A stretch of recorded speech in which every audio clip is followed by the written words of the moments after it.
വീട്ടിലെത്തിയ സമയത്താണ് ദൃശ്യമാധ്യമങ്ങളിലൂടെ വലിയ വാർത്തകൾ കരസേവ നടന്നുവെന്ന് പറയുന്നതോടൊപ്പം തന്നെ കരസേവകരെ പോലീസ് ആക്രമിച്ചു, വെടിവെപ്പ് നടന്നു, ആ വെടിവെപ്പിൽ നിരവധി ആൾക്കാർ മരിച്ചു എന്നൊക്കെ പറഞ്ഞിട്ടുള്ള വാർത്ത ഗ്രാമത്തിലെല്ലാം തന്നെ പരന്നിരിക്കുന്നു. അപ്പോൾ വീട്ടിലെ അമ്മ വന്നിട്ട് എൻ്റെ ദേഹത്ത് മുഴുവനും ഇങ്ങനെ തടവി നോക്കുകയാണ്. എന്നിട്ട് ആ സമയത്ത് ഞാൻ ഉണർന്നു. എന്താണെന്ന് ചോദിച്ച സമയത്ത് കരസേവയും ലാത്തി ചാർജും ഒക്കെ നടന്നതല്ലേ, എന്തെങ്കിലും പരിക്ക് പറ്റിയിട്ടുണ്ടോ എന്ന് നോക്കാൻ വേണ്ടിയാണെന്ന് പറഞ്ഞു. അപ്പോൾ ആ രീതിയിൽ രാമൻ്റെ കാര്യത്തിന് വേണ്ടി വന്ന ആൾക്കാരോട് ആ ഗ്രാമവാസികൾ പൂർണ്ണ മനസ്സോടുകൂടിയാണ് സ്വീകരിച്ചത്. നമ്മുടെ ദേശത്തെക്കുറിച്ച് അറിയില്ല, നമ്മുടെ സ്വഭാവത്തെക്കുറിച്ച് അറിയില്ല, വന്നത് രാമകാര്യത്തിനാണെന്ന് മാത്രമേ അവർക്കറിയാവൂ. മുലായം സിംഗിന് ക്ഷീണം ആണ് ഉണ്ടാക്കിയത്. ഇത്രയും ബന്ദോബസ്ത് ഉണ്ടാക്കിയിട്ടും കർഫ്യൂ ഏർപ്പെടുത്തിയിട്ടും അയോധ്യയിലെ നിശ്ചയ സമയത്ത് കരസേവ നടന്നു എന്നുള്ള വാർത്ത ലോകം മുഴുവനും അറിഞ്ഞു. അതിൻ്റെ ഒരു നാണക്കേടും ഈ മുലായം സിംഗിനുണ്ടായിരുന്നു. അതുകൊണ്ട് രണ്ടാമത് ഈ വെടിവെപ്പിനെതിരെയുള്ള കരസേവ അതിനെ പൂർണ്ണമായിട്ടും തടയണം എന്ന രീതിയിൽ പോലീസിനെയും പട്ടാളക്കാരെയും CRP-കാരെയും നിരത്തിക്കൊണ്ട് ഇത് തടയാൻ വേണ്ടി തീരുമാനിച്ചു.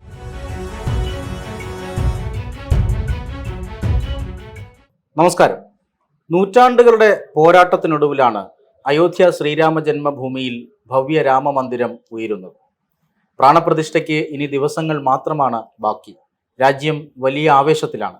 ഈ ആവേശത്തിനിടയിലും രാഷ്ട്രം നന്ദിയോടുകൂടി ഓർക്കുന്ന ഒരു വിഭാഗമുണ്ട്. 90കളിൽ അയോധ്യയിൽ നടന്ന കർസേവയിൽ പങ്കെടുത്തവർ. രാജ്യത്തിൻ്റെ നാനാഭാഗത്തു നിന്നും കർസേവയ്ക്കായി ആളുകൾ രാമജന്മഭൂമിയിൽ എത്തിയിരുന്നു. അത്തരത്തിൽ നമ്മുടെ തിരുവനന്തപുരം നഗരത്തിൽ നിന്നും അന്ന് രാഷ്ട്രീയ സ്വയംസേവക സംഘത്തിൻ്റെ മഹാനഗർ കാര്യവാഹമായിരുന്ന ശ്രീ കെ രാജശേഖരനാണ് നമ്മോടൊപ്പം ഉള്ളത്. അദ്ദേഹത്തോട് നമുക്ക് അന്നത്തെ കർസേവയുടെ അനുഭവങ്ങളെക്കുറിച്ചും ഇന്ന് രാമക്ഷേത്രം ഉയരുമ്പോൾ എത്രമാത്രം ചാരിതാർത്ഥ്യം അദ്ദേഹത്തിനുണ്ട് എന്നതിനെക്കുറിച്ചും ഒക്കെ വിശദമായി ചോദിച്ചറിയാം. നമസ്കാരം. നമസ്കാരം ചേട്ടാ, നമുക്ക് എങ്ങനെയാണ് ഇപ്പോൾ രാമക്ഷേത്രത്തിൽ പ്രതിഷ്ഠ നടക്കാനായി ഇനി മണിക്കൂറുകൾ അല്ലെങ്കിൽ ദിവസങ്ങൾ മാത്രമാണ് ബാക്കി. തിരിഞ്ഞു നോക്കുമ്പോൾ, ആ ദിവസത്തെ ഓർക്കുമ്പോൾ ആദ്യം ഓർമ്മ വരുന്നത് എന്താ? 5 നൂറ്റാണ്ടുകളോളം നടന്ന ഐതിഹാസികമായ സഹന സമരത്തിൻ്റെയും പോരാട്ടത്തിൻ്റെയും സംഭവങ്ങളാണ് ഓർമ്മ വരുന്നത്. ഒരുപക്ഷെ അവസാന ഘട്ടങ്ങളിലേക്കാണ് നമുക്കതിൽ പങ്കുചേരാൻ സാധിച്ചത്. സമരം ചെയ്തും നാമം ചൊല്ലിയും അതുപോലെ തന്നെ പോരാട്ടങ്ങളും നിരവധി നടത്തിയിട്ടാണ് ഇന്ന് അവിടെ രാമക്ഷേത്ര ഉയരുന്നത്. എല്ലാവരും വളരെ ആവേശത്തിലാണ്. വരാൻ പോകുന്ന ജനുവരി 22-ാം തീയതി ഉച്ചയ്ക്ക് 12:29 ശേഷം നടക്കുന്ന ശുഭമുഹൂർത്തത്തിൽ അവിടെ ഭവ്യമായ ക്ഷേത്രം ഉയരുന്നത് കാണാൻ, നേരിട്ടല്ലെങ്കിലും ദൃശ്യമാധ്യമങ്ങളിലൂടെ കാണാൻ ആവേശകരമായിട്ട് കാത്തിരിക്കുകയാണ് ഹൈന്ദവ സമൂഹം. അന്ന് നമുക്ക് ശ്രീരാമക്ഷേത്രത്തിന് വേണ്ടി വലിയ പോരാട്ടം നടത്തുന്ന നാളുകളായിരുന്നു. 80കൾക്ക് ശേഷം വലിയ പോരാട്ടം. സത്യത്തിൽ 1528 ആദ്യം തകർക്കപ്പെട്ട നാൾ മുതൽ തന്നെ ഹിന്ദു പോരാട്ടം ആരംഭിച്ചതാണ്. ആ ഒരു കാര്യം നോക്കിക്കഴിഞ്ഞാൽ അയോധ്യയ്ക്ക് വേണ്ടിയിട്ടുള്ള പോരാട്ടം അത് ലോകത്തിൽ സമാനതകളില്ലാത്തതാണ്. കർസേവയ്ക്കായി അവിടെ എത്തിപ്പെടുമ്പോൾ അല്ലെങ്കിൽ അവിടെ ഉണ്ടായ അനുഭവം എന്തായിരുന്നു? എത്രമാത്രമാണ് കർസേവകർക്ക് അവിടെ ത്യാഗങ്ങൾ അനുഭവിക്കേണ്ടി വന്നത്? 1989 സന്യാസി സമൂഹം ധർമ്മസംസത്തും ശ്രീരാമ ജന്മഭൂമി മുക്തിയജ്ഞ സമിതിയുമാണ് അയോധ്യയിലെ എല്ലാ പോരാട്ടങ്ങൾക്കും തീരുമാനമെടുത്തിരുന്നത്. സന്യാസി സമൂഹത്തിൻ്റെ തീരുമാനമനുസരിച്ചാണ് എല്ലാ കാര്യങ്ങളും അയോധ്യയിൽ നടന്നിരുന്നത്. 1989 ശിലാന്യാസം നടക്കണമെന്ന് തീരുമാനിച്ചു. ശിലാപൂജയും ശിലാന്യാസവും ഭാരതീയർക്ക് ആവേശം നൽകിക്കൊണ്ട് പിന്നോക്കക്കാരനായ കാമേശ്വർ ചോപ്പാൻ അദ്ദേഹം ആ കർമ്മം നിർവഹിക്കേണ്ടായി. അതിനുശേഷം ഭാരതത്തിൽ ഹരിദ്വാറിലും ഡൽഹിയിലും മറ്റ് സംസ്ഥാനങ്ങളിലൊക്കെ തന്നെ ധർമ്മസംസത്ത് വീണ്ടും കൂടുകയും അവിടെ കരസേവ നടത്തണം എന്ന തീരുമാനം എടുക്കുകയും ചെയ്യുന്നു. ആ തീരുമാനത്തിൻ്റെ അടിസ്ഥാനത്തിൽ ഭാരതത്തിൽ അങ്ങോളം ഇങ്ങോളം ഇതിന് തയ്യാറെടുപ്പുകൾ നടന്നു. കേരളത്തിലും ആവേശകരമായ രീതിയിൽ കരസേവകർക്ക് അയോധ്യയിലേക്ക് വരാനുള്ള തീരുമാനങ്ങൾ എടുക്കുകയും ചെയ്യുകയുണ്ടായി. അങ്ങനെ ഏതാണ്ട് 2500-ലധികം കരസേവകർ അയോധ്യയിലേക്ക് പോകാൻ വേണ്ടി തീരുമാനിക്കുന്നു. അങ്ങനെ അവിടെ എത്തുന്ന കരസേവകർക്ക് സംവിധാനങ്ങൾ ഒരുക്കുവാൻ, വ്യവസ്ഥ ഒരുക്കുവാൻ, അവിടുത്തെ താമസ സൗകര്യവും ഭക്ഷണ സൗകര്യവും ഒരുക്കുന്നതിന് വേണ്ടി കേരളത്തിൽ നിന്ന് ആദ്യം 3 കാര്യകർത്താക്കന്മാരെ അവിടെ നിശ്ചയിക്കുകയുണ്ടായി. അന്ന് വിശ്വഹിന്ദു പരിഷത്തിന്റെ സംഘടനാ ചുമതലപ്പെട്ട വിശ്വംപാപ്പ VK വിശ്വനാഥൻ അദ്ദേഹവും അന്ന് സംഘത്തിന്റെ പ്രചാരകനായിരുന്ന, പിൽക്കാലത്ത് സംഘത്തിന്റെ പ്രാന്തപ്രചാരകവും ഇപ്പോൾ സീമാ ജാഗരൺ മഞ്ചിന്റെ ദേശീയ സംയോജകനുമായിട്ടുള്ള ഗോപാലകൃഷ്ണൻ ചേട്ടനും തിരുവനന്തപുരത്തു നിന്ന് എന്നെയും നിശ്ചയിക്കുകയുണ്ടായി. അതിന്റെ അടിസ്ഥാനത്തിൽ അയോധ്യയിലേക്ക് പുറപ്പെടുന്നതിന് വേണ്ടിയുള്ള നിർദ്ദേശം പോകുന്നതിന് അന്ന് രാത്രി 11:30 മണിക്കാണ് കിട്ടുന്നത്. തിരുവനന്തപുരം വിഭാഗ പ്രചാരകനായിരുന്ന M ശിവാസ് ചേട്ടൻ അദ്ദേഹമാണ് ആ വിവരം എന്നോട് അറിയിക്കുന്നത്. രാത്രി വീട്ടിൽ നിന്ന് അമ്മയോട് അനുഗ്രഹം വാങ്ങിക്കൊണ്ട് കരസേവയ്ക്ക് വേണ്ടി പുറപ്പെടുകയാണ്. ആദ്യം ഒറ്റയ്ക്കാണെന്നാണ് വിചാരിച്ചത്. പക്ഷേ എറണാകുളത്തെത്തിയ സമയത്താണ് മുതിർന്ന 2 കാര്യകർത്താക്കന്മാരും കൂടി നമ്മുടെ കൂടെ ഉണ്ട് എന്നുള്ളത്, എൻ്റെ കൂടെ ഉള്ളൂ എന്നുള്ളത് അറിയുന്നത്. അതിൻ്റെ അടിസ്ഥാനത്തിൽ അവിടുന്ന് തീവണ്ടി കയറി ലക്നൌവിൽ ഇറങ്ങുന്നു. ലക്നൌവിൽ ഇറങ്ങിയതിന് ശേഷം അന്ന് അവിടെ തന്നെ താമസിക്കുകയാണ്. ലക്നൌവിൽ നിന്ന് അയോധ്യയിൽ വന്നതിന് ശേഷം അവിടെ നമ്മൾ താമസിക്കുകയാണ്. 10 രൂപ കൊടുത്ത് അന്ന് രാത്രി അവിടെ റെയിൽവേ സ്റ്റേഷനടുത്ത് തങ്ങുന്നു. രാവിലെ പ്രഭാത കൃത്യമെല്ലാം കഴിഞ്ഞിട്ട് അയോധ്യയിലേക്ക് ഏതായാലും ഈ ഭവ്യമായ സ്ഥലം കാണണമെന്നുള്ള അതിയായ ആഗ്രഹം ഉള്ളതുകൊണ്ട് തന്നെ നമ്മൾ 3 പേരും അവിടേക്ക് പോകാൻ വേണ്ടി പുറപ്പെടുന്നു. ഒരു കുതിരവണ്ടിയിലായിരുന്നു യാത്ര. അവിടെ ചെന്ന് ആ രാംലീല കണ്ട് തൊഴുത് അപ്പോഴുണ്ടായ ഒരു അനുഭവം പറഞ്ഞറിയിക്കേണ്ടതാണ്. അയോധ്യയിലെ ക്ഷേത്രവുമായിട്ട് ബന്ധപ്പെട്ട് നടക്കുന്ന ചുറ്റുപാടുകളൊക്കെ കാണാൻ സാധിച്ചു. ആ തർക്കമന്ദിരം 3 ഡൂമുകളായിട്ടുള്ള തർക്കമന്ദിരം, ഒരു വലിയ ഡൂമും അപ്പുറത്തും ഇപ്പുറത്തും ചെറിയ ഡൂമും.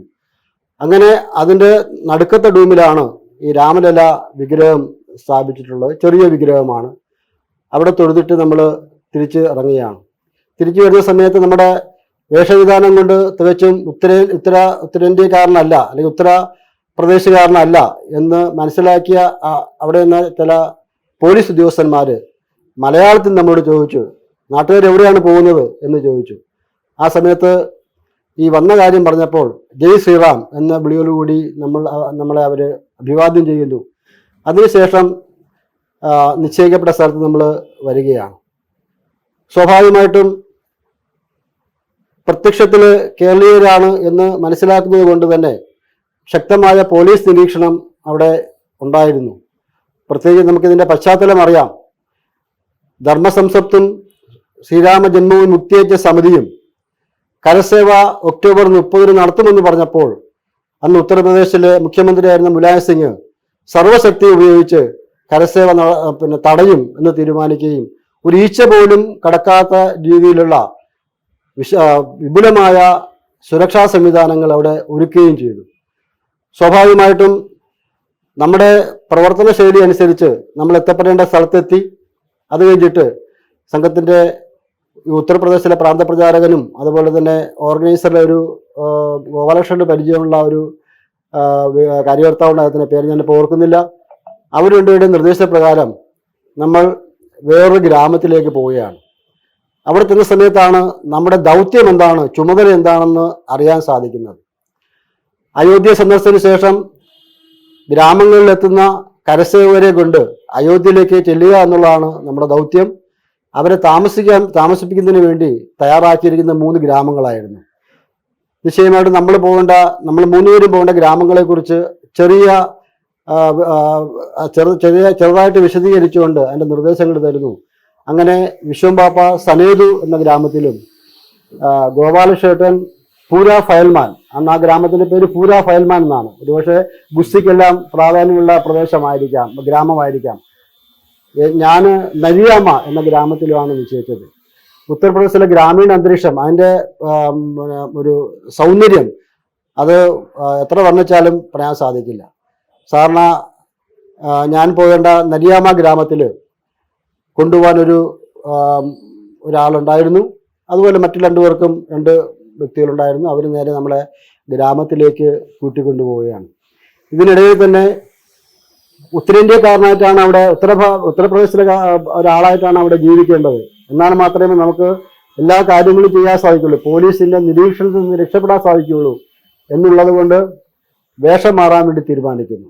നമുക്ക് കിട്ടിയ 3 ജോഡി ഡ്രസ്സ് വിശ്വംപാപ്പയും ഗോപാലകൃഷ്ണനും ഞാൻ ഇട്ടു. ആദ്യമായിട്ടാണ് കേരളീയ വേഷമല്ലാത്തൊരു വേഷം ധരിക്കുന്നത്. ആ വേഷം ധരിച്ചപ്പോൾ പരസ്പരം തമാശയൊക്കെ പറഞ്ഞു ധരിച്ചതിന് ശേഷം. അങ്ങനെ ആ വേഷം ധരിച്ചുകൊണ്ടാണ് ഈ ഗ്രാമത്തിലെ ആളിനോടൊപ്പം ഗ്രാമത്തിലേക്ക് പ്രവേശിക്കുന്നത്. അവിടെ ചെല്ലുമ്പോൾ നമ്മൾ ഹിന്ദി സിനിമയിൽ കാണുന്ന പോലെ വീടിൻ്റെ മുറ്റത്തൊരു ഒരു കട്ടിലുണ്ട്, ചൂരല് വരിഞ്ഞ കട്ടിലുണ്ട്. തൊട്ടടുത്ത് എരുമായി പോത്ത് പോലെയുള്ള ആ 4 കാലി മൃഗങ്ങളുണ്ട്. അതുപോലെ തന്നെ പുല്ല് വെട്ടുന്നതിനുള്ള മെഷീനുണ്ട്. അങ്ങനെ തികച്ചും ഒരു കർഷക ഗ്രാമത്തിലേക്കാണ് നമ്മൾ ചെന്നത് എന്നുള്ളത് നമുക്ക് അവിടെ കാഴ്ചയെ തന്നെ തിരിച്ചറിയാൻ സാധിക്കുന്നുണ്ട്. അങ്ങനെ ഞാൻ പോയ വീടെന്ന് പറയുന്നത് അവിടുത്തെ സബ് ഇൻസ്പെക്ടറായിരുന്ന ഒരു റിട്ടയർഡ് ചെയ്ത ഒരു ആളുടെ വീട്ടിലാണ് താമസിക്കാൻ വേണ്ടി സൗകര്യം ഒരുക്കിയത്. അവിടെ ചെന്നു. നേരെ വീട്ടിൽ ചെന്ന സമയത്തിന് അവർ ഈ ശബരിമലയിൽ കിട്ടുന്ന പൊരി പോലത്തെ സാധനവും 1-2 കർക്കണ്ട് പോലെ സാധനങ്ങൾ തന്നിട്ടാണ് നമ്മളെ സ്വീകരിക്കുന്നത്. അതുപോലെ ഒരു നാരങ്ങ വെള്ളത്തിന് സമാനമായിട്ടുള്ള ഒരു പാനീയം തരുന്നു. അത് കഴിച്ചിട്ട് നമ്മളെ വിശദമായിട്ട് പരിചയപ്പെടുന്നു. നമ്മൾ ഡ്രസ്സ് കയറുന്ന സമയത്തുള്ള വീടിൻ്റെ മുൻവശത്തുള്ള ഒരു മുറിയിലാണ് എനിക്ക് താമസിക്കാൻ വേണ്ടി തയ്യാറാക്കിയിരുന്നത്. പാനീയെല്ലാം കഴിച്ചതിന് ശേഷം അവിടുത്തെ ഗ്രാമത്തിലെ ഗ്രാമത്തലവനുമായിട്ടിരുന്ന് സംസാരിക്കുകയാണ്.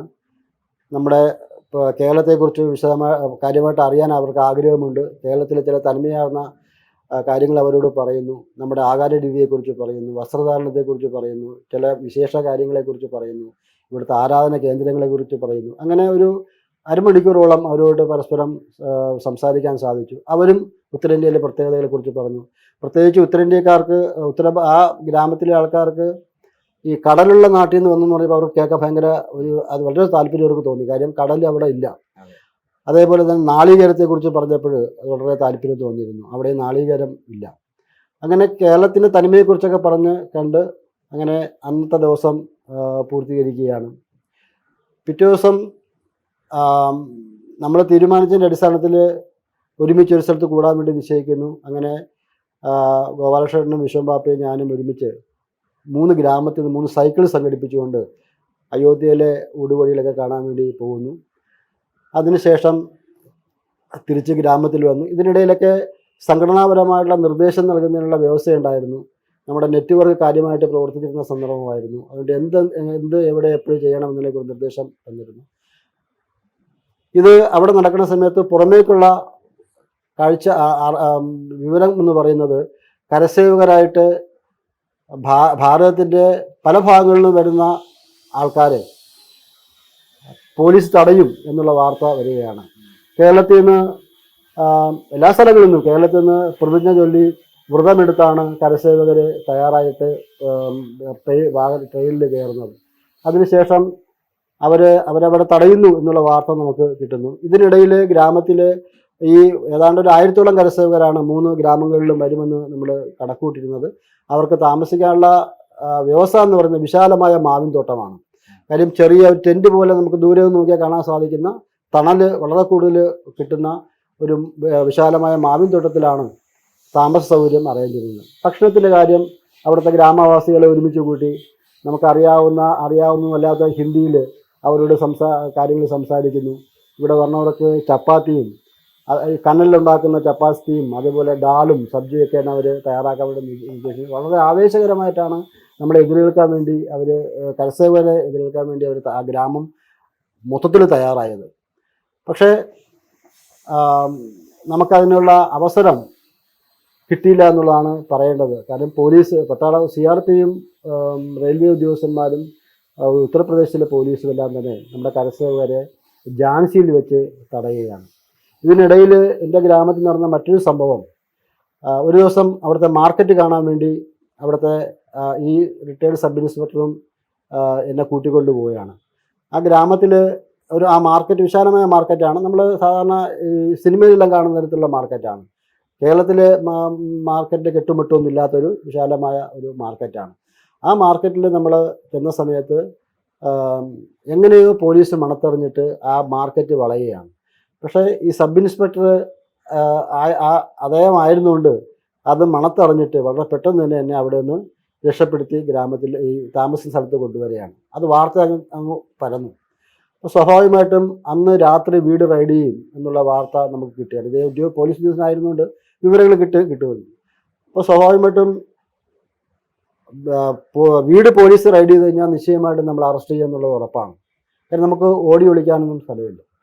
അപ്പോൾ ആ വീട്ടിലെ അമ്മ ഗ്രാമത്തിലേക്ക് ചെന്ന സമയത്ത് തന്നെ വളരെ ആദരവോടുകൂടി നമ്മളെ സ്വീകരിച്ച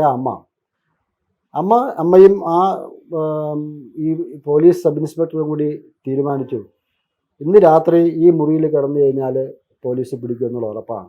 അതുകൊണ്ട് എന്നെ അവർ സ്ത്രീകൾ മാത്രം കിടക്കുന്ന മുറിയുണ്ട്, ആ മുറിയിലേക്ക് മാറ്റുകയാണ്. സാധാരണ ഉത്തരേന്ത്യയിൽ നമുക്കറിയാലോ, സ്ത്രീകൾ അങ്ങനെ മുമ്പിലോട്ട് വന്ന് സംസാരിക്കുന്ന രീതി ഇല്ലാത്ത ഒരു സ്വഭാവമുള്ളതാണ്. അതുകൊണ്ട് തന്നെ പോലീസ് അങ്ങോട്ട് കടക്കില്ല എന്നുള്ള വിശ്വാസത്തിൽ സ്ത്രീകൾ മാത്രം കിടക്കുന്ന മുറിയിലേക്ക് നമ്മളെ കൊണ്ടുപോവുകയാണ്. സ്വാഭാവികമായിട്ടും അന്ന് രാത്രി പോലീസ് റൈഡ് ചെയ്യുന്നു. പക്ഷെ അവർ ചെന്ന് നോക്കി ഞാൻ കിടന്ന മുറിയായിരുന്നു. അവിടെ മനസ്സിലായില്ല എന്ന് മനസ്സിലാക്കിയിട്ട് പുറത്തു പോവുകയാണ് ചെയ്തത്. പക്ഷേ അതിനുശേഷം ഞാൻ അവസാന ഈ കരസേവ കഴിഞ്ഞിട്ട് തിരിച്ചു വരുന്നവരെ ആ മുറിയായിരുന്നു എൻ്റെ താമസിക്കാനുള്ള വ്യവസ്ഥയായിട്ട് കരുതിയിരുന്നത്. സ്വാഭാവികമായിട്ടും കരസേവകരെ സ്വീകരിക്കാൻ കരസേവർ അവിടെ തടയുന്നു, അവർക്ക് നമുക്ക് ആദരവ് കൊടുക്കാൻ സാധിക്കില്ല എന്ന് ചിന്തിച്ചുകൊണ്ട് എല്ലാ ഗ്രാമവാസികളും നിരാശരായി. പക്ഷേ ശക്തമായിട്ടുള്ള പോലീസ് ബന്ദോബസ്ത് എല്ലാ സ്ഥലത്തും ഏർപ്പാട് ചെയ്ത് കഴിഞ്ഞു. കേരളത്തിൽ നിന്ന് കരസേവകരുമായിട്ട് കരസേവയ്ക്ക് പോകാൻ സാധിക്കില്ല എന്നുള്ള തീരുമാനം നമുക്ക് കിട്ടുകയുണ്ടായി. അവിടെ അതിനുശേഷം നമ്മൾ തീരുമാനിച്ചു, ഗ്രാമത്തിൽ നിന്ന് വരാവുന്ന ആൾക്കാരെ സംഘടിപ്പിച്ചുകൊണ്ട് നമുക്ക് കരസേവയ്ക്ക് പോവാം എന്ന് നിശ്ചയിച്ചുകൊണ്ട് നമ്മളൊരു തൊട്ടടുത്തുള്ള ഒരു നിശ്ചയിക്കപ്പെട്ട സ്ഥലത്ത് നമ്മൾ 3 ഗ്രാമത്തിലെ ആൾക്കാരായിട്ട് ഒരുമിച്ച് അവിടെ കൂടി. സ്വാഭാവികമായിട്ടും 30-ാം തീയതി രാവിലെ 10 മണിക്ക് കരസേവ നടക്കും എന്നുള്ള പ്രഖ്യാപനം അതിനോടകം വന്നു കഴിഞ്ഞു. മുലായ സിംഗ് ഒരു കരസേവനെ അവിടെ കയറ്റില്ല എന്നുള്ള പ്രഖ്യാപനവും വന്നു കഴിഞ്ഞു. അങ്ങനെ ഈ 2 തീരുമാനങ്ങളുടെയും ഒരു യുദ്ധം പോലെയാണ് അവിടെ നടന്നിരുന്നത്. പക്ഷെ കരസേവകരെല്ലാം തന്നെ എങ്ങനെയായാലും അവിടെ പോകുമെന്ന് തീരുമാനത്തിൻ്റെ അടിസ്ഥാനത്തിൽ നമ്മൾ അങ്ങോട്ട് പോവുകയാണ്. ഒരു 3 മണിക്ക് വെളുപ്പാങ്കാലത്ത് നമുക്ക് ഒരുമിച്ച് കൂടിയതിന് ശേഷം ഏതാണ്ട് ഒരു 5-6 കിലോമീറ്റർ വരും ഈ താമസിക്കുന്ന ഗ്രാമവും ഈ അയോധ്യയും തമ്മിൽ. അപ്പോൾ ആദ്യ ദിവസം പോയ സമയത്ത് തന്നെ അയോധ്യയിലെ രീതിയിലൊക്കെ നമ്മൾ മനസ്സിലാക്കിയിരുന്നു. അതുകൊണ്ട് നമുക്ക് എങ്ങനെയാണ് ആ സ്ഥലം എന്നുള്ളത് നമുക്ക് അറിയാൻ സാധിക്കുകയാണ്. എന്നാലും ഗ്രാമത്തിലെ ചില ആൾക്കാരുടെ സഹായത്തോടു കൂടി ഊടുവഴികളൊക്കെ താടി, ചില കിടങ്ങുകൾ ചാടി, ചില എന്താ പറയാൻ ചില പാറക്കഷ്ണങ്ങൾ ചാടി ഒക്കെയാണ് നമ്മൾ അവിടെ എത്താൻ വേണ്ടി പോയത്. പക്ഷെ പോകുന്ന സമയത്ത് അയോധ്യ നഗരത്തിലെത്തുന്നതിന് മുമ്പുള്ള ചില മെയിൻ റോഡുകളുണ്ട്. ആ റോഡിലേക്ക് കടക്കുമ്പോഴാണ് നമുക്ക് അത്ഭുതം തോന്നുന്നത്. കർഫ്യൂ ഏർപ്പെടുത്തി കഴിഞ്ഞു. അപ്പോൾ ഒരാൾ പോലും വെളിയിൽ കാണുന്നില്ല. അങ്ങനെ സംശയാസ്പദമായ രീതിയിൽ ഒരാളെ കണ്ടാൽ വെടിവെക്കാനുള്ള ഉത്തരവും കൊടുത്തിരിക്കുകയാണ്. അങ്ങനെ നമ്മളവിടെ കടന്ന് അവിടെ ഈ വഴികളുടെ ഇരുവശങ്ങളിലും പല ആൾക്കാർ അകത്തിരിക്കുകയാണ്, പുറത്തിറങ്ങാൻ പറ്റാതെ അകത്തിരിക്കുകയാണ്. അപ്പോൾ നമ്മളവിടെ ചെന്ന സമയത്ത് ഒരു സ്ഥലത്ത് ജയ് ശ്രീറാം എന്നുള്ള മുദ്രാവാക്യം വിളിക്കുന്നു, നമ്മളും തിരിച്ച് ജയ് ശ്രീറാം വിളിക്കുന്നു. അപ്പോൾ ഏതാണ്ട് ആൾക്കാരൊക്കെ ഇവിടെയൊക്കെ ഉണ്ടെന്നുള്ളത് മനസ്സിലാക്കുന്നു. ഈ റോഡ് കടന്നു ചെല്ലാൻ പോകുന്ന സമയത്ത് പോലീസ് ഉദ്യോഗസ്ഥന്മാർ തടയുന്നുണ്ട്. പക്ഷേ ചില പോലീസ് ഉദ്യോഗസ്ഥന്മാരുടെ മോഭാവം കാണുമ്പോൾ നിങ്ങൾ പൊക്കോളൂ, നമ്മുടെ പിന്തുണയുണ്ട് എന്ന് അറിയിക്കുന്ന രീതിയിലുള്ള ഒരു പെരുമാറ്റമാണ് അവർ കാണിച്ചത്. ഏതായാലും ഒരു റോഡ് കഴിഞ്ഞ് അപ്പുറത്തെ റോഡിൽ പോകുന്നു, അങ്ങനെ വീണ്ടും മുന്നോട്ട് പോകുന്നു. ഏതാണ്ട് നിശ്ചയിക്കപ്പെട്ട സമയത്ത് നമുക്ക് അവിടെ എത്തിച്ചേരാൻ സാധിച്ചു. ഏതാണ്ടൊരു 8 മണിയായ സമയത്ത് തന്നെ നമ്മളവിടെ എത്തി. ആൾക്കാർ മുന്നോട്ട് പോവുകയാണ്. നമ്മൾ വലതുഭാഗത്ത് നോക്കിയ സമയത്താണ് 3000-ഓളം കരസേവകരുമായിട്ട് അശോക് സുങ്കാൾജി അങ്ങനെ നടന്ന് വരികയാണ്. ശരിക്കും അദ്ദേഹത്തിൻ്റെ യാത്രയുടെ അദ്ദേഹത്തിന് നേരെ കല്ലെറിഞ്ഞ് അദ്ദേഹത്തിന് നെറ്റി പൊട്ടി രക്തം വിളിക്കുന്നുണ്ട്. പക്ഷെ ആ ഒരു നേതാവിൻ്റെ എല്ലാ ഗുണങ്ങളും അറിയിച്ചുകൊണ്ടുള്ള വരവാണ് അശോക് സുങ്കാൾജിയുടെ ഭാഗത്തു നിന്നുണ്ടായത്. അങ്ങനെ നമ്മൾ ഏതാണ്ട് അയോധ്യയ്ക്ക് 50 മീറ്റർ അകലേക്കാണ് അയോധ്യ ക്ഷേത്രം കാണത്തക്ക രീതിയിൽ നമ്മൾ എത്തുകയാണ്. ഇതിനിടയിൽ എങ്ങനെയോ 2 യുവാക്കന്മാർ ഇതിനകത്തേക്ക് പ്രവേശിക്കുകയാണ്. എങ്ങനെയാണെന്ന് അതിനകത്തേക്ക് പ്രവേശിക്കുകയാണ്. ആ 2 യുവാക്കന്മാർ കയറിയ സമയത്ത് മറ്റ് 4-5 പേരും കയറുന്നു. നേരെ മുകളിൽ കയറുന്നു. ആ പ്രധാനപ്പെട്ട ഡൂമിൻ്റെ മുകളിൽ കയറിയിട്ട് അവിടെ നമ്മുടെ വിജയ പതാക, കാവി പതാക അവിടെ കൃത്യം കരസേവ സമയത്ത് തന്നെ സ്ഥാപിക്കുകയാണ്. അവിടെയുള്ള ആ ഡൂമിൻ്റെ ഭാഗത്തുള്ള ചില ചുടുകല്ലുകൾ ഇളക്കി പ്രതീകാത്മകമായ രീതിയിൽ അവർ കരസേവ നടത്തുന്നു. സ്വാഭാവികമായിട്ടും ഈ ഒരു കാഴ്ച കണ്ട സമയത്ത് പോലീസ് ഉദ്യോഗസ്ഥന്മാർ സ്തംഭിച്ചു പോയി. എന്താണ് ചെയ്യണമെന്ന് അറിയില്ല. പക്ഷെ നിമിഷങ്ങൾക്കുള്ളിൽ അവർക്ക് ഓർഡർ കിട്ടി. അവർ വെടിവെച്ച് 2-3 പേര് വെടിയേറ്റ് താഴെ വീഴുന്നു. അവരെ പരിക്കേറ്റ ശരീരവുമായിട്ട്, മരിച്ചു എന്ന് അറിയില്ല അപ്പോഴും, പരിക്കേറ്റ ശരീരവുമായിട്ട് ഒരു ഉന്തുവണ്ടിയിൽ നമ്മുടെ മുമ്പിൽ കൂടി കൊണ്ടുപോവുകയാണ്.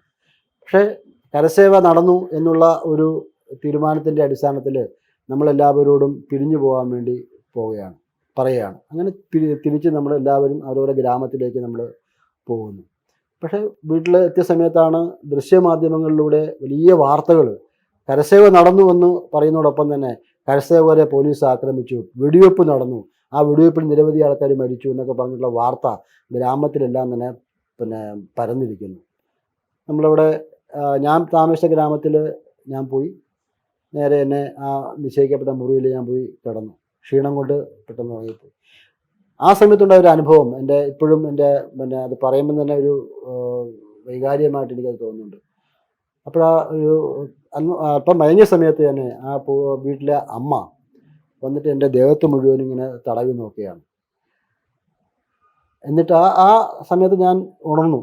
എന്താണെന്ന് ചോദിച്ച സമയത്ത് കരസേവയും ലാത്തി ചാർജും ഒക്കെ നടന്നതല്ലേ, എന്തെങ്കിലും പരിക്ക് പറ്റിയിട്ടുണ്ടോ എന്ന് നോക്കാൻ വേണ്ടിയാണെന്ന് പറഞ്ഞു. അപ്പോൾ ആ രീതിയിൽ രാമൻ്റെ കാര്യത്തിന് വേണ്ടി വന്ന ആൾക്കാരോട് ആ ഗ്രാമവാസികൾ പൂർണ്ണ മനസ്സോടുകൂടിയാണ് സ്വീകരിച്ചത്. നമ്മുടെ ദേശത്തെക്കുറിച്ച് അറിയില്ല, നമ്മുടെ സ്വഭാവത്തെക്കുറിച്ച് അറിയില്ല, വന്നത് രാമകാര്യത്തിനാണെന്ന് മാത്രമേ അവർക്കറിയാവൂ.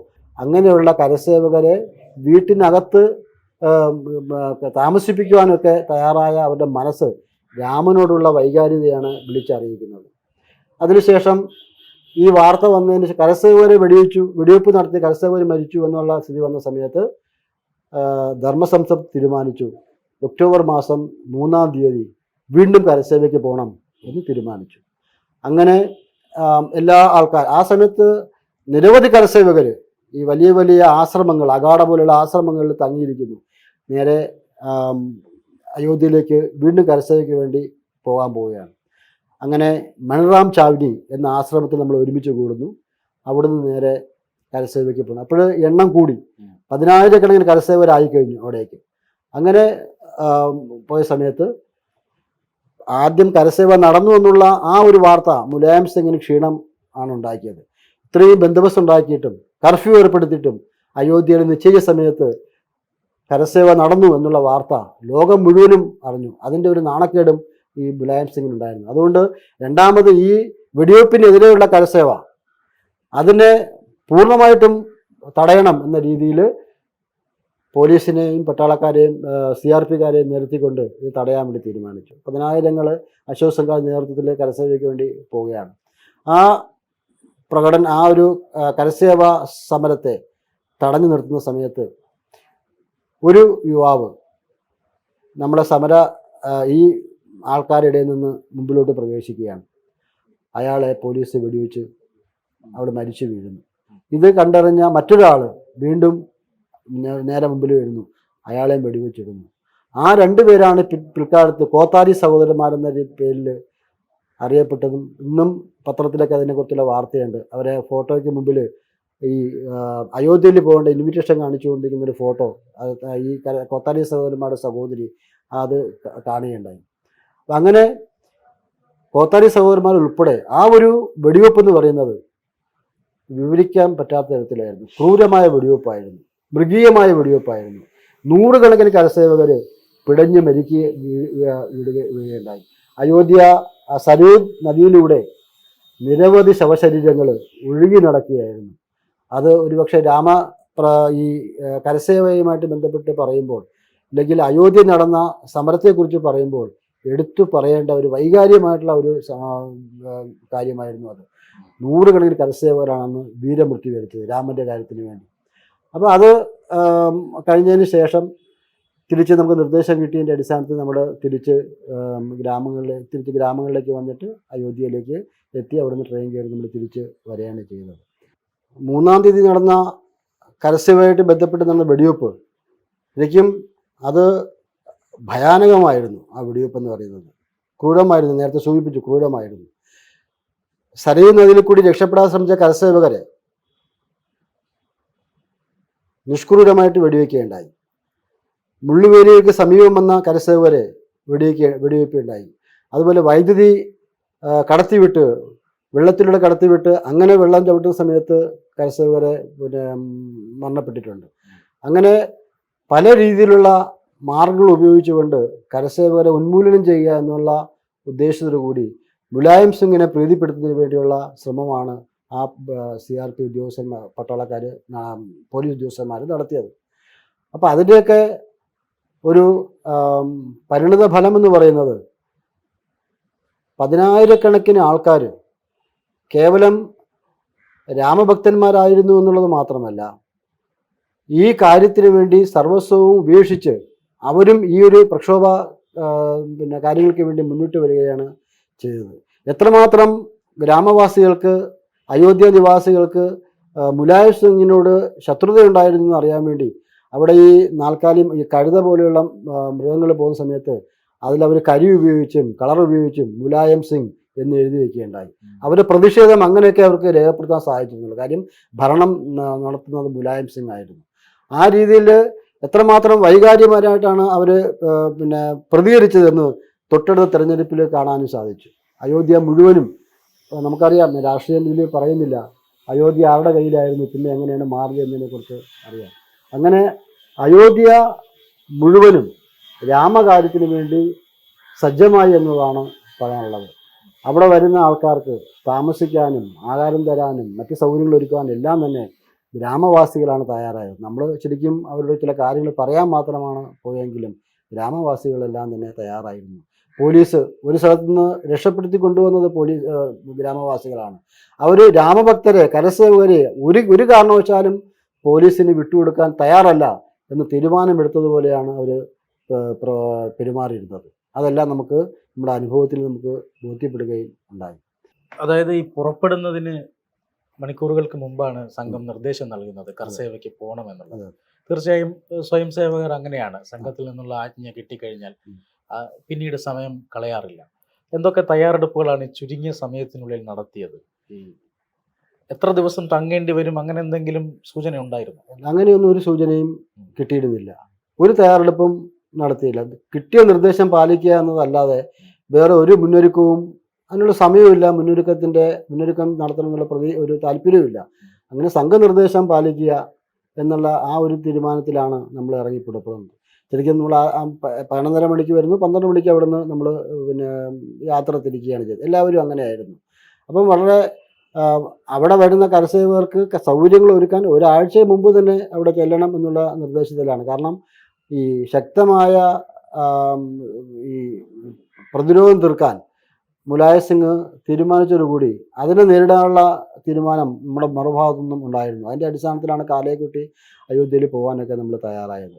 അവിടെ ചെല്ലുന്ന സമയത്ത് പോലീസിൻ്റെ പലതരത്തിലുള്ള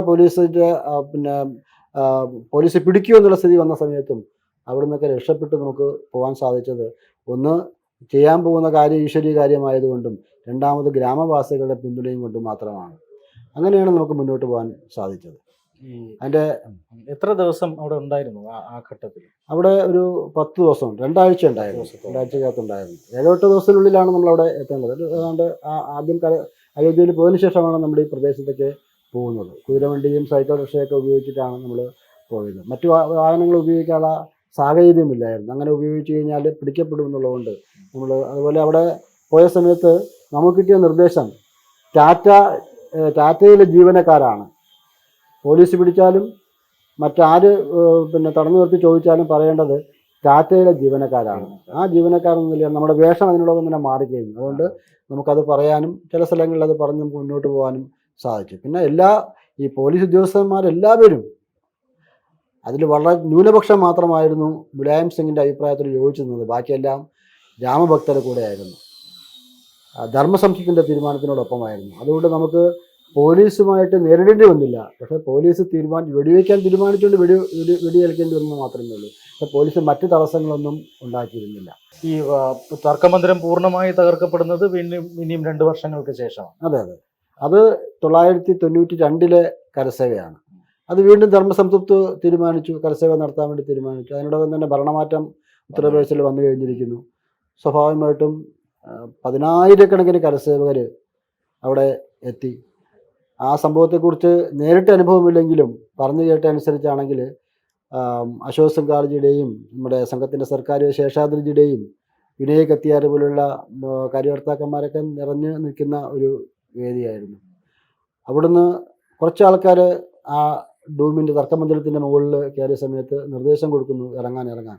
പക്ഷേ ദൈവിക കാര്യം എങ്ങനെ സംഭവിക്കുന്നുള്ളത് നമുക്ക് മുൻ നിശ്ചയത്തിൽ പറയാൻ സാധിക്കുന്ന പോലെ തന്നെ അവിടെ കരസേവ നടക്കുകയാണ് ചെയ്യുന്നത്. വളരെ നിമിഷങ്ങൾക്കുള്ളിൽ തന്നെ അത് ശരിക്കും നിലംപരിശയാവുകയാണ് ചെയ്യുന്നത്. കാര്യം എത്രമാത്രം വൈകാര്യപരമായിട്ടാണ് ആ തർക്കമന്ദിരത്തെ കണ്ടിരുന്നത് എന്നുള്ളതുകൊണ്ടാണ്. ശരിക്കും രാമക്ഷേത്രത്തെ തകർത്ത് അവിടെ ഉയർന്ന ആ ഒരു അടിമ മന്ദിരം, അത് അപമാന മന്ദിരം, അത് തച്ച് തകർക്കുവാൻ വേണ്ടി കരസേവകർക്ക് ഉള്ളിൽ തോന്നിയിട്ടുണ്ടാവണം. അങ്ങനെ ഒരു പൊതു നിർദ്ദേശവും ഇല്ലാതെ ജനങ്ങൾ നടത്തിയതാണ് ഈ ഒരു വിഷയം എന്ന് പറയുന്നത്. ഇപ്പോൾ പ്രാണപ്രതിഷ്ഠയ്ക്ക് ദിവസങ്ങൾ മാത്രമാണ്. വലിയൊരു ചാരിതാർത്ഥ്യം താങ്കളെപ്പോലുള്ളവർക്ക് ഉണ്ടാകും. ഇപ്പോൾ കേരളത്തിലടക്കം ഇതിന് മുന്നോടിയായി നടക്കുന്ന പ്രവർത്തനങ്ങളൊന്ന് ചുരുക്കി പറഞ്ഞാൽ. അന്ന് അയോധ്യയിൽ പോയ എല്ലാ കരസേവകരും അവർക്ക് പോകാൻ വേണ്ടി ഒരു തീരുമാനം എടുത്തിട്ടുണ്ട്. പക്ഷേ ഈ വരുന്ന ജനുവരി 22 അവിടെ എത്താൻ എന്തായാലും സാധ്യമല്ല എന്നുള്ളത് അറിയാം, നമുക്കെല്ലാവർക്കും അറിയാവുന്നതാണ്. അപ്പോൾ അതുകൊണ്ട് തന്നെ ഈ ഒരു ചടങ്ങുമായിട്ട് ബന്ധപ്പെട്ട് ക്ഷേത്രങ്ങൾ കേന്ദ്രീകരിച്ച് ആഘോഷങ്ങൾ സംഘടിപ്പിക്കുക എന്നുള്ളതാണ് തീരുമാനിച്ചിട്ടുള്ളത്. അവിടെ അയോധ്യയിലെ പ്രാണപ്രതിഷ്ഠ എല്ലാ ജനങ്ങളെയും കാണിക്കാൻ വേണ്ടിയുള്ള ഒരു ദൃശ്യ സംവിധാനം അവിടെ തയ്യാറാക്കുന്നു. അതുപോലെ ശ്രീരാമൻ്റെ ചിത്രം വെച്ചുകൊണ്ടുള്ള പൂജകൾ നടക്കുന്നു, ഭജന നടക്കുന്നു. കരസേവകരായിട്ട് പോയ ആൾക്കാരെ ആ സദസ്സിൽ വെച്ച് ആദരിക്കുന്നു.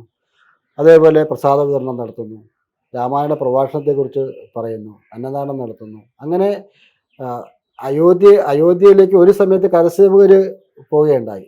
അയോധ്യ നടക്കുന്ന പ്രാണപ്രതിഷ്ഠ കാണാൻ വേണ്ടി നാട്ടുകാരെ മുഴുവൻ ഒരു സ്ഥലത്ത് ഒരുമിച്ച് ചേർത്തിട്ട് അതിനെക്കുറിച്ച് പറയുകയാണ്, ആ കരസേവകരെ ആദരിക്കുകയാണ്. ഒരു സമയം എത്തിയാൽ എല്ലാവരും രാമൻ്റെ ക്ഷേത്രം കാണാൻ വേണ്ടി, ആ ബാലക രാമനെ കാണാൻ വേണ്ടി അവിടെ പോകണം എന്ന് അവരോട് അപ്പീൽ നടത്തുന്നു, അപേക്ഷിക്കുന്നു പോകാൻ വേണ്ടി. അങ്ങനെ ഒരു പ്രവർത്തനമാണ് ഈ കരസേവയായിട്ട് ഈ പ്രാണപ്രതിഷ്ഠയായിട്ട് ബന്ധപ്പെട്ട് ഭാരതം മുഴുവനും എല്ലാ സ്ഥലങ്ങളിലും ഇങ്ങനെയാണ്. കേരളത്തിൽ അതേപോലെയുള്ള കാര്യങ്ങളാണ് നടന്നു വരുന്നത്. എല്ലാവരും ആവേശത്തിലാണ്. ഈ എല്ലാ വീടുകളിലും അയോധ്യയിൽ പ്രാണപ്രതിഷ്ഠ നടക്കുന്ന സമയത്ത് നമുക്ക് എല്ലാവർക്കും അവിടെ പോകാൻ സാധിക്കില്ല. പക്ഷേ രാമൻ്റെ ആ ക്ഷേത്രത്തിൽ പൂജിച്ച അക്ഷതം, പ്രസാദം എല്ലാ ഹിന്ദു ഭവനങ്ങളിലും എത്തിക്കുകയാണ്. അതിൻ്റെ ശ്രമം നടന്നുകൊണ്ടിരിക്കുകയാണ്. വീട് വീടാന്തരം കയറി ഇറങ്ങി രാമക്ഷേത്രത്തിൻ്റെ പൂർണ്ണമായുള്ള ചിത്രം, അതേപോലെ തന്നെ അവിടെ നടക്കുന്ന ഈ രാമക്ഷേത്രമായിട്ട് ബന്ധപ്പെട്ട് നടക്കുന്ന കാര്യങ്ങളെ സംബന്ധിച്ചുള്ള വിശദ വിവരങ്ങളടങ്ങിയ ലഘുലേഖ, പിന്നെ ഈ അക്ഷതം കൊടുത്തുകൊണ്ട് അത് പൂജാമുറിയിൽ ആൾക്കാർ വയ്ക്കുന്നു. നമ്മൾ സമ്പർക്കത്തിന് പോയ സമയത്ത് കണ്ട കാഴ്ച, വീട്ടിലേക്ക് വിളിച്ചു വരുത്തിയിട്ട് അവർ മധുരപലഹാരം തരയാണ്. എന്നിട്ട് പൂജാമുറിയിൽ ഈ സാധനം കൊണ്ട്, ഈ അക്ഷതം കൊണ്ട് വയ്ക്കുകയാണ്. അയോധ്യയിലേക്ക് നമുക്ക് വരാം. ഒരു വീട്ടിൽ പോയ സമയത്ത് പറഞ്ഞു നമ്മളെ കൊണ്ടുപോകും എന്ന് ചോദിക്കുന്നു. അപ്പോൾ ശരിക്കും നമ്മളവർ പറയും നിങ്ങൾ കുടുംബമായിട്ട് പോകണം, അത് മറ്റൊരു അവസരത്തിൽ പോകണം, ഒരു 8 മാസത്തിന് അവിടെ ചെല്ലാൻ പറ്റില്ല എന്നുള്ളത്. പക്ഷേ കരസേവകരായിട്ട് പോയ ആൾക്കാരെല്ലാം തന്നെ ഒരു ദിവസം നിശ്ചയിച്ചിട്ടുണ്ട്. ഫെബ്രുവരി മാസം ഒരു ദിവസം നിശ്ചയിച്ചിട്ടുണ്ട്. അന്ന് കേരളത്തിൽ നിന്ന് സ്പെഷ്യൽ ട്രെയിനിൽ അന്ന് കരസേവകരായിട്ട് പോയ എല്ലാവരും ഒരുമിച്ച് അയോധ്യയിലേക്ക് പോവുകയാണ്.